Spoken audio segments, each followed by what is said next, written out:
बहुत ही जिसे कहते हैं deserving winners of the ICC champions trophy India Shoaib and biggest thing हम लोग शायद टीम को एनालाइज कर रहे होते हैं देख रहे होते हैं सबसे बड़ी चीज उनके जो मेन बॉलर बुमराह उसके बगैर you know they won the champions trophy considering the fact that he is always been considered as the main sort of spearhead in the bowling attack different conditions but it shows to you कि उनकी team कितनी तगड़ी हुई है overall it goes to show the system कितना तगड़ा 2000 से team शुरू हुई 2000 से पहले 2002-3 तक वो सोच भी नहीं सकते पाकिस्तान से जीतने का ये बात सच है ये बात फैक्ट है और हमने जितना मारा उनको जितना हमको घर पे जाकर आया घर पे हराते हुए then they suddenly had the captain which is called Sourav Ganguly building of the team process build होता गया आप उनके कोचेस देखें मैनुअल देखें कोचिंग स्टाफ देखें जो बंदा आया ऐड करता गया धोनी आया उसने ऐड किया रवि शास्त्री आया उसने ऐड किया रॉयल ड्रेविड आया फिर रोहित शर्मा आया गौतम आया सिस्टम ने कहा ये है बेंच ये है टीम ये है प्रोग्रेशन और ये है 20 साल की मेहनत it's just not a cricket it's just a country is been reflected on the cricket field Rohit Sharma की इन्होंने कैप्टनसी की बात की आज उन्होंने जिस तरह की इनिंग्स खेली वही बात आ जाती है कि ऐसे प्लेयर हैं जो हमेशा बड़ी स्टेज पे आके परफॉर्म करते हैं एंड ऑल्दो टारगेट शायद उस तरह से नहीं था बट उनकी गेम चेंज नहीं होती he is very clear in the way he wants to approach his game and despite the fact that he is the captain कभी प्रेशर में नज़र नहीं आए कभी नहीं लगा कि कुछ किसी किस्म के कोई नर्वस नज़र आ रहे हैं बड़ी स्टेज है ऐसा कुछ नहीं सबसे पहले तो इंडियन टीम को बहुत बहुत मुबारक विनिंग द चैम्पियंस ट्रॉफ़ी और किसी से मैच नहीं हारे तो बहुत बहुत मुबारक हो आपको आपके सिस्टम को आपके थिंक टैंक को जितने भी स्टेक होल्डर्स हैं and even as a nation big congratulations to you guys.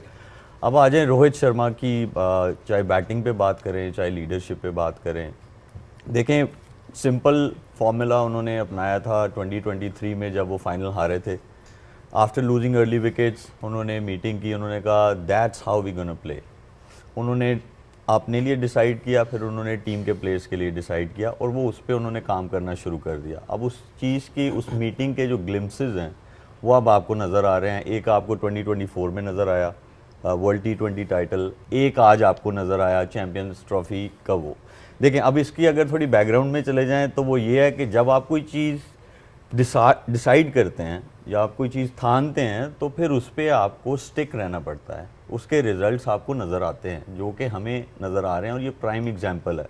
अब आ जाए उनकी बैटिंग पे तो उन्होंने अपने लिए रोल डिफ़ाइन किया हुआ था ठीक है रिमार्केबल इनिंग्स फाइनल मैच हो आप चेज़ कर रहे हो और चेजिंग भी ऐसा हो कि आपके हाथ में मैच आ जाए फिर भी you are playing how you have decided couple of years ago. फिर उसके अगली साइड पे आ जाएं तो ट्रस्ट योर प्लेयर्स जिनको आपने ट्रस्ट किया है उनको एम्पावर किया है उनको मैसेज दिया हुआ है it's players responsibility to evolve with the game.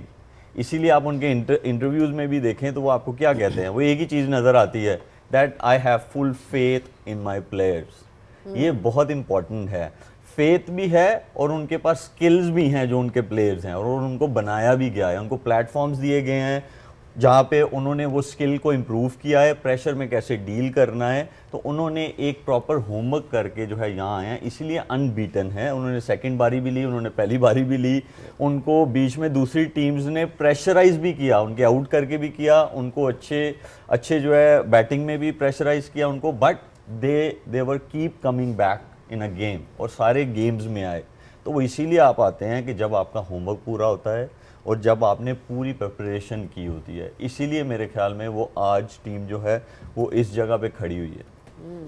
और हफीज़ अभी शुएब अख्तर ने भी कहा कि कंसिस्टेंसी की बात है 3-4 साल से एक प्लानिंग नज़र आ रही है लास्ट 3 आईसीसी इवेंट्स में सिर्फ एक मैच हारे हैं इंडिया वो था वर्ल्ड कप का फाइनल ऑस्ट्रेलिया के अगेंस्ट तो इससे नज़र आता है कि उनका एक किस तरह का रन चल रहा है। और अभी इंटरव्यू भी देख रहे थे मैच के बाद विराट कोहली और शुभमन गिल खड़े हुए थे और एक लाइन मुझे ऐसी कैची लगी उसमें कि उन्होंने बोला कि शुभमन गिल को देख के लगता है कि अगले 8-10 साल के लिए वे इन गुड हैंड्स। सो ये जो transformation of talent and power baton है वो बड़ी सिस्टमैटिक है और वो रिजल्ट्स में नज़र आती है। देखें उनका सिस्टम आपको बता रहा है। सबसे पहले तो मैं समझता हूँ कि इंडिया को मुबारकबाद देनी चाहिए कि जिस तरीके से उन्होंने एक यहाँ पे क्रिकेट खेली एज ए फ़ैन हमें बहुत खुशी हुई कि एक अच्छी टीम सब कॉन्टिनेंट की वो डोमिनेट कर रही है because of the good skills. तो उनके सिस्टम की रिफ्लेक्शन है और कुछ भी नहीं है, उनके सिस्टम की राइट वे में राइट प्लानिंग की मैं बात करूँगा। और मैं पहले कह चुका हूँ, दोबारा उसको दोहराऊंगा कि India is playing for a cause and that cause was to win ICC trophies. It never happened before that consistently and this bunch of players wanted to do that to inspire new generation and they extremely justifying their talent. क्योंकि जो इनका talent है वो ICC trophy जीतने वाला है white ball cricket में, और वो जस्टिफाई कर रहे हैं अपने टैलेंट को कि हम लोग ICC ट्रॉफी जीतेंगे। That gives a strong legacy to the coming generations. Number one, number two, attracts a lot of sponsorship for the right reason.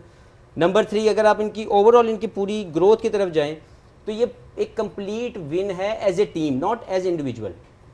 Rohit Sharma ने एज ए लीडरशिप जो भी रोल प्ले कर रहे हैं शानदार है। उनका जो चेंज ऑफ प्लेइंग स्टाइल है ये उनका कभी भी नहीं था, लेकिन he wanted to do that, क्योंकि वो जब सेल्फलेस मोड में खेले हैं तो इंडिया की शक्ल बदल गई, इंडिया के खेलने का स्टाइल बदल गया। 2022 के एशिया कप से ये काम शुरू हुआ है, आप देखें आज तक दे आर विनिंग। सिर्फ एक फाइनल हारे हैं जो इनका they should have win that but नहीं जीत सके। इंडिया के अंदर फाइनल हारे, उसके बाद वेस्ट इंडीज़ में जाके ट्रॉफी जीतते हैं T20 की, ICC चैंपियंस ट्रॉफी इस मरतबा जीत के दिखाते हैं। तो they playing for a cause, और इसमें कोई शक नहीं है कि ये मुझे ज़्यादा तौर पर 70s की वेस्ट इंडीज़, लेट 90s से लेके 2015 तक की ऑस्ट्रेलिया, और अब की अगर मैं बात करूं तो India is dominating for the right reason, क्योंकि इनके स्किल्स की एवोल्यूशन जो है वो ऐसी है कि इनको कंडीशन की मोहताज ये टीम नहीं रही। ये स्टेज देखती है और अपने वेल डिफाइंड रोल को एज ए प्लेयर एग्जीक्यूट करती है for the winning cause. And 3 champions trophy to their name now. I mean consistency obviously over a different period, but वही बात जो इन्होंने की कि एक कंसिस्टेंसी नज़र आ रही है इनकी परफॉर्मेंस में अक्रॉस फॉर्मेट्स। अब ये होता है, कई टीम्स होती हैं जो आप कहते हो कि नहीं यार रेड बॉल की टीम है, कई टीम्स आप कहते हो वाइट बॉल की टीम है। इनकी टीम ओवरऑल अगर देखा जाए तो प्लेयर्स डेवलपमेंट, जब हम बात करते हैं कि प्लेयर्स को डेवलप करना, इनको वो चीज़ भी आती है। अब जिस तरह ये सिकंदर जो एग्जांपल दे रहे थे शुभमन गिल का और विराट कोहली साथ खड़े हुए थे, तो विराट कोहली ने बीच में इंटरव्यू में ये बात की कि किस तरह से वो शुभमन गिल को हेल्प कर रहे हैं और एक पॉजिटिव मैसेज दे रहे हैं। And overall they were standing, you could tell कि एक मैसेज भी पास ऑन हो रहा है। सो इट्स वेरी क्लियर कि वो नीचे पूरी फैक्ट्री है और वो नीचे जो एक जाता है तो दूसरा आ जाता है, and they are all very supportive of each other as well. That was at least evident from that interview that we saw with Virat. They are not being insecure, let's put it this way. ऐसा ही है ना। I think इनके पास कोई रज़ाक जैसा batting allrounder नहीं था जो फास्ट बॉलिंग भी तेज़ कर ले और बैट भी कर ले। शायद अफरीदी नहीं था, अजहर नहीं था, निकाल लें। और हमारे पास बॉलिंग बैटिंग ऑलराउंडर भी थे, बैटिंग बॉलिंग ऑलराउंडर थे, हमारे कीपर थे, हमारे अगर पूरी इंडस्ट्री हमारी उठा के दे टीवी ड्रामा से क्रिकेट तक, हमने बहुत कुछ अचीव किया हुआ। ऐसा नहीं कि हमने ऐसा कुछ नहीं किया। सो उन्होंने अपनी एग्जाम्पल ड्रेसिंग रूम में ठीक रखी और उनके सिस्टम ठीक रखे, इकोनॉमिक सेटअप्स ठीक रखे। But again I really think that they are on the up, और इनकी जो प्रोग्रेशन है वो डे वन से नहीं है, विच लास्ट 20-25 ईयर्स से है। और अगर आप कंसिस्टेंटली 2011 से आप उनको देखना चाहिए, 2007 का वर्ल्ड कप से देखना शुरू करें ऑल द वे 2025 तक देखें, तो उनकी प्रोग्रेशन में बेहतरी ही है।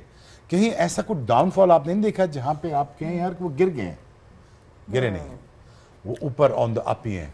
सो I think it's right set of a management and right set of a mind set that you invested in the right place, and वो पे ऑफ कर रहा है।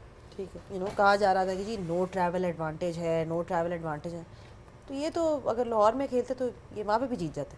क्या माने ये, is it like would you agree with that और would you say कि मतलब in terms of the team इस वक्त ये बात करना मुझे समझ में नहीं आएगा। वेरी ऑनेस्ट बताऊं, they won the trophy rightly so because they dominated all the way. उन्होंने पहले बैटिंग भी की, बाद में भी की, उन्होंने भी ट्रैवल किया। ये जो अगर फर्ज करें 1.5 घंटे की फ्लाइट किसी ने ले ली यहाँ से कराची से वहाँ जाने की, तो मेरा ख्याल वो इस मौके पे बात करना इररिलेवेंट लग रहा है। मैं ये बात कर रही हूँ कि उनकी टीम इतनी ज़्यादा बैलेंस्ड है कि इस वक्त उनको दुनिया के किसी भी कोने में खिला लो तो वो शायद अनकंडीशनल बेस्ट है ना।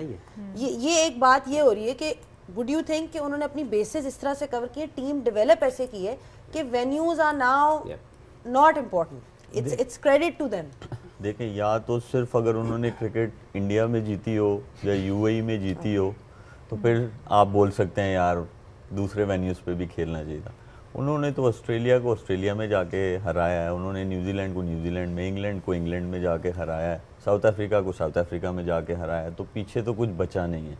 देखें, हर चीज़ जो है वो लड़ी एक ही जगह पे कनेक्ट होती है जाके, वो ये है कि राइट प्लानिंग, फिर उसकी राइट एग्जीक्यूशन, और लोग जो रखे थे उन्होंने पूरा अपना होमवर्क अच्छा किया।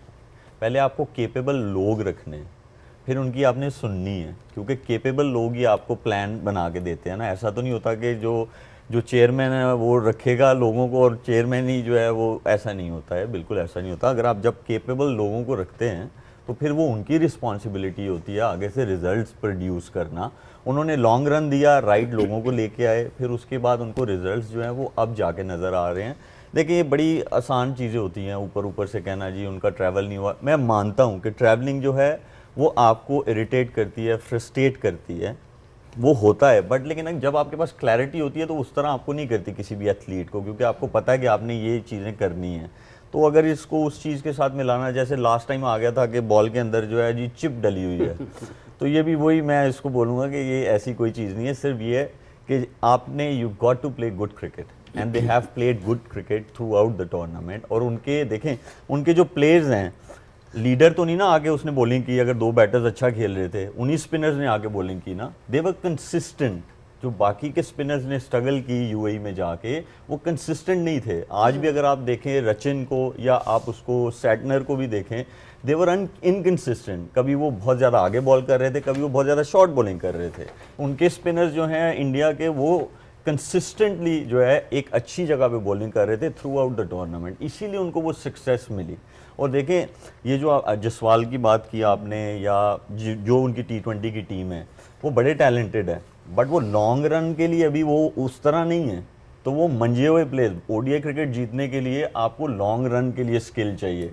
आपको 2 ओवर अच्छे खेलना, 4 ओवर अच्छे बैटिंग में या 2 ओवर अच्छे कराना, उससे आप वनडे क्रिकेट नहीं जीत सकते। इसीलिए वो प्लान आउट करते हैं चीज़ें। जब उनकी प्रोडक्ट रेडी हो जाती है, फिर वो उसको अगले फॉर्मेट में डालते हैं। जब वहाँ रेडी होती है, फिर वो उसको अगले फॉर्मेट में डालते हैं। तो इसीलिए मेरे ख्याल में ये उनके बेस्ट थे। जो ओडीआई क्रिकेट में आपने देखा, 1 से लेके 8 तक किसी पे भी प्रेशर पड़ रहा है बैटिंग में, वो आके अपना जो है परफॉर्म कर रहा है। अगर बॉलिंग में प्रेशर पड़ रहा है, वो किसी को भी रोहित शर्मा लेके आ रहा है, वो वहाँ आके एग्जीक्यूट कर रहा है चीज़ें, उस सिचुएशन को वो जितवा के दे रहा है आपको। तो इसीलिए एंड ऑफ द डे फिर आपको जो है रिजल्ट्स आपकी फेवर में जाते हैं जब मैच जीतने हारने की बात आती है। बिल्कुल वही बात हो जाती है कि जब इतनी अच्छी आपकी प्रेपरेशन हो और स्किल्स हो आपके पास, जो कि आज हमें नज़र आई, specially from their spinners like Shoaib rightly pointed out कि बहुत ज़्यादा वैरायटी है एंड वो नज़र भी आई परफॉर्मेंस। तो full credit to them, I think they were absolutely